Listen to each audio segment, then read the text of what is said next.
السلام علیکم ملګرو، زه یم رازق جار صافی.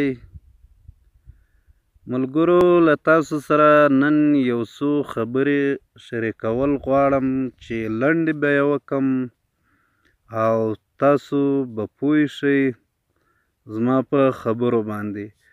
ملګرو، د یوټیوب یا د سوشل میډیا اصول باید ټول ملګري زده کړي.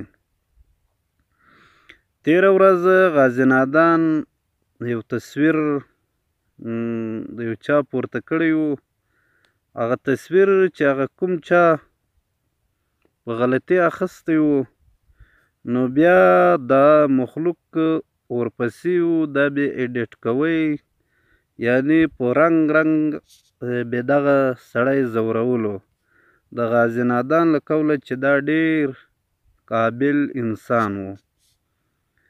داسې یو څو ورځې مخکې یوه خور راغلې وه او هغې هم دغه فریاد کوو چې زما ویډیو ما مرکه کړې وه، دوی هغه ایډیټ کړې وه، له هغه څخه یې غلط شیان جوړ کړي وو.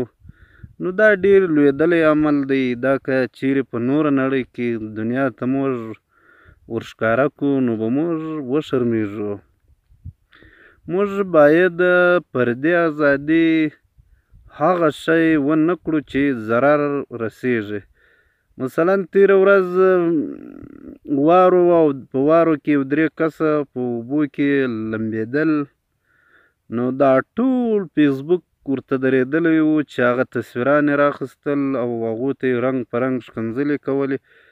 بابا دا خو پر دې ازادي ده، ده خو جنګ نه دی کړی، ده خو توره نه ده راخیستې، ده خو بم نه دی وړاو کړی، دوی خو یو څوک نه دی وژلی. بس دا دوی شوق و، دوی هر څه و، دا دوی خپل کار دی، تاوان هم دوی ته رسېدو.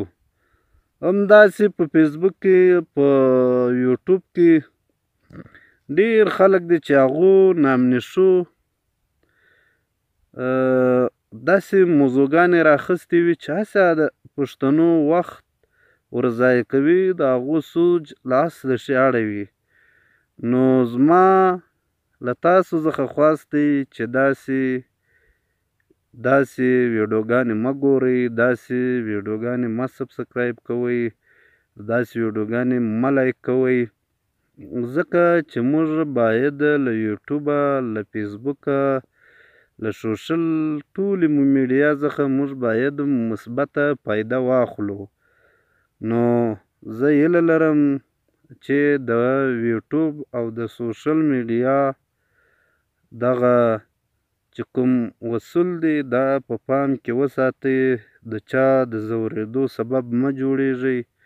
بلکل خپل نظر، خپل خیالات، یعنی خپل سوچ، دا جمهوریت دی، دا په صحیح توګه باندې هر څوک وړاندې کولی شي. نو دا بیا